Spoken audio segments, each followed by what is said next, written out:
Assalamualaikum warahmatullahi wabarakatuh. Salam sejahtera bagi kita semua. Salam, Om Swastiastu, Nama Budaya, Salam Kebajikan. Perkenalkan, nama saya Sasunda Fitri, NIM D2022-04351.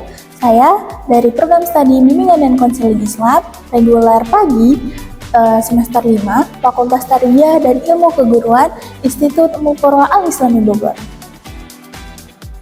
Nah, di video kali ini saya akan menjelaskan tentang teknik bertanya dan parafrase dalam konseling dan praktik konseling dengan menggunakan teknik bertanya dan parafrase.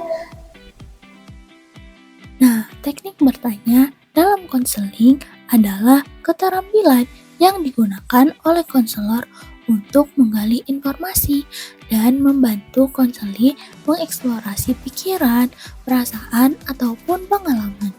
Nah, melalui pertanyaan-pertanyaan, seorang konselor dapat menstimulus konseli untuk bercerita dan membicarakan permasalahan yang dirasakan terkait apa yang dirasakan, apa yang dialami oleh konseli, yang dipikirkan oleh konseli, yang diyakini oleh konseli, dan lain sebagainya. Nah, contoh dari teknik bertanya adalah sebagai berikut. Nah, ketika klien kita bercara seperti ini, begini Bu, saat ini saya sedang terbebani dengan tugas kuliah saya, tambah lagi dengan tugas organisasi. Nah, maka kita sebagai konselor bisa menjawab seperti ini. Bisa ceritakan lebih banyak tugas-tugas yang membuat kamu terbebani itu seperti apa? Nah, teknik parafrase adalah kata-kata konselor untuk menyatakan kembali esensi dari ucapan-ucapan konseli. Dengan kata-kata yang lebih sederhana, konselor perlu untuk mengkonfirmasi kepada konseli bahwa apa yang ia tangkap sesuai dengan apa yang dimaksud atau disarankan oleh konseli. Nah, salah satu tujuan parafrase atau parafrasi adalah agar konseli memperoleh balik bahwa konselor menangkap atau mendengar sesuai dengan apa yang konseli ucapkan. Nah, berikut adalah contoh penggunaan teknik parafrasing. Ketika klien kita berbicara seperti ini, tugas-tugas kuliah banyak sekali Bu, belum lagi tugas organisasi. Saya sebagai Foodkominfo dan saya merasa tidak punya waktu untuk menyelesaikan semua tugas-tugas saya. Nah, kita sebagai konselor, kita bisa menjawab seperti ini. Jadi, kamu merasa terbebani dengan banyaknya tugas kuliah dan tugas organisasi sebagai Foodkominfo. Apakah benar begitu?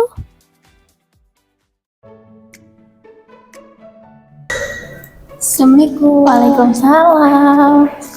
Naya ya? Iya. Silakan masuk. Sini, duduk dulu ya. Di sini.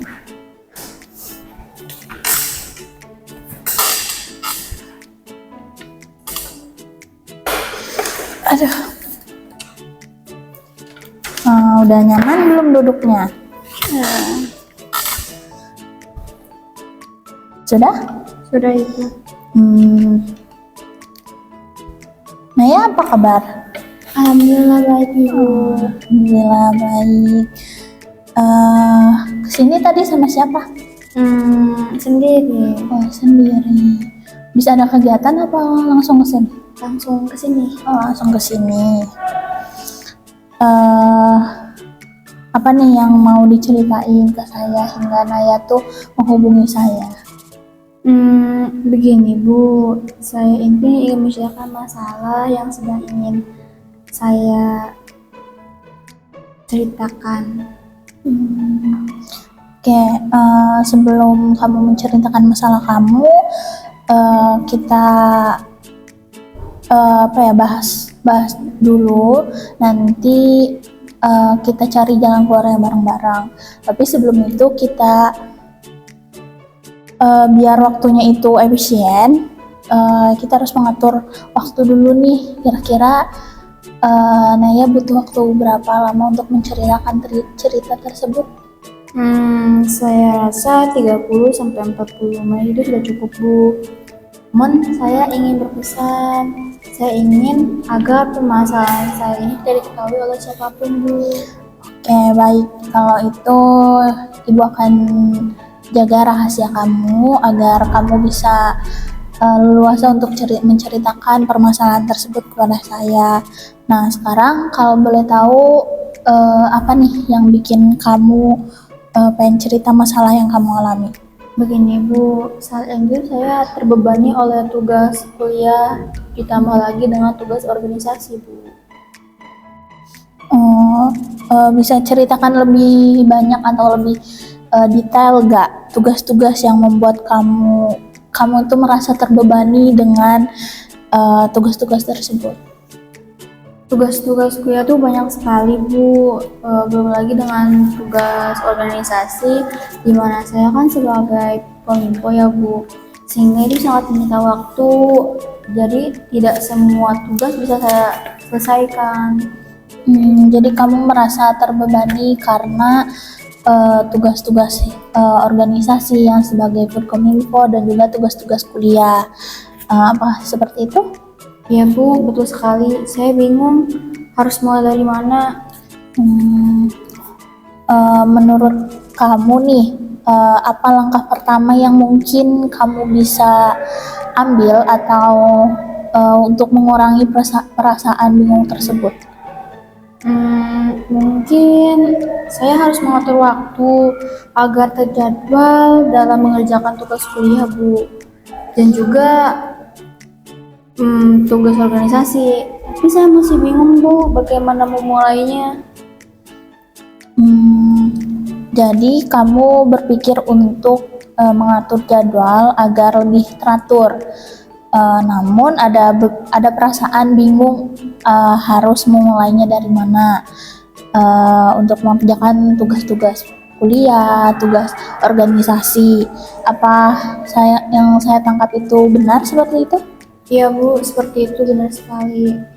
Saya sepertinya butuh arahan. Oke, kalau begitu bagaimana jika kita coba untuk mulai dengan membuat jadwal seperti yang kamu bicarakan, bagaimana? Bisa. Mungkin saya harus mulai dari mengerjakan tugas-tugas yang harus dikerjakan atau diselesaikan dalam waktu seminggu. Nah, itu ide yang bagus. Nah, jadi kamu ingin memulai dengan membuat daftar tugas mingguan seperti itu. Nah, kira-kira kapan nih kamu bakalan membuat daftar tugas tersebut? Mungkin nanti malam setelah saya sampai di rumah. Tapi saya masih takut, Bu. Takut tidak bisa konsisten dalam mengerjakannya. Oh, jadi meskipun kamu tahu bagaimana untuk memulainya, tapi takut tidak konsisten dalam melakukan mengerjakan tugas-tugas tersebut. Benar? Itu yang kamu khawatirkan? Iya, benar. Saya sering memulai sesuatu, namun tidak selalu bisa bertahan. Apa yang biasanya membuat kamu berhenti atau sulit untuk memulai sesuatu? Kadang saya merasa bosan dan juga tergoda untuk melakukan hal lain. Jadi tugas itu tidak bisa selesai tepat waktu, Ibu. Oh, jadi terkadang ada hal yang menghalangi perhatian kamu sehingga kamu sulit untuk tetap fokus menyelesaikan tugas-tugas. Iya, Bu, kadang seperti itu.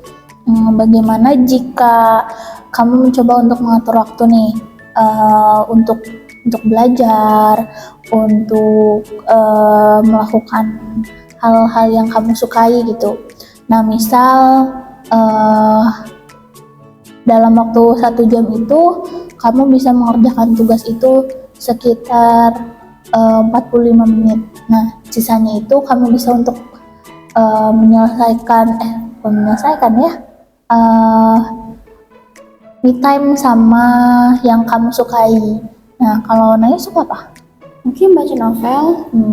Nah, boleh baca novel, tapi bisa dibikin timer agar kamu tahu, oh ini udah harus waktunya untuk melanjutkan tugas cepat lagi. Karena kan kalau misalkan kita nggak diatur waktunya, kamu bakalan ya gitu sulit untuk fokusnya. Apakah kalau misalkan caranya seperti itu kamu bisa lebih fokus? Kemungkinan bisa, Bu. Bagus. Karena kan dengan mengatur waktu tersebut kamu bisa lebih enjoy melakukan atau mengerjakan tugas. Nah, jika ada kendala atau kamu merasa membutuhkan saya lagi atau bantuan yang lebih lanjut, kamu bisa datang lagi ke sini. Apakah ada hal yang harus didiskusikan lagi atau sudah? Tidak, Bu. Menurut saya cukup untuk hari ini. Terima kasih ya, Bu, sudah membantu saya menemukan solusi. Ya, terima kasih kembali juga. Naya sudah mau menceritakan permasalahannya kamu ke sini, udah percaya bahwa saya bisa menjaga rahasia kamu, dan semangat untuk mengerjakan tugasnya karena itu harus dilalui, bukan dilangkahi. Ya, baik, Ibu. Terima kasih. Saya permisi dulu ya, Ibu. Iya. Assalamualaikum. Waalaikumsalam.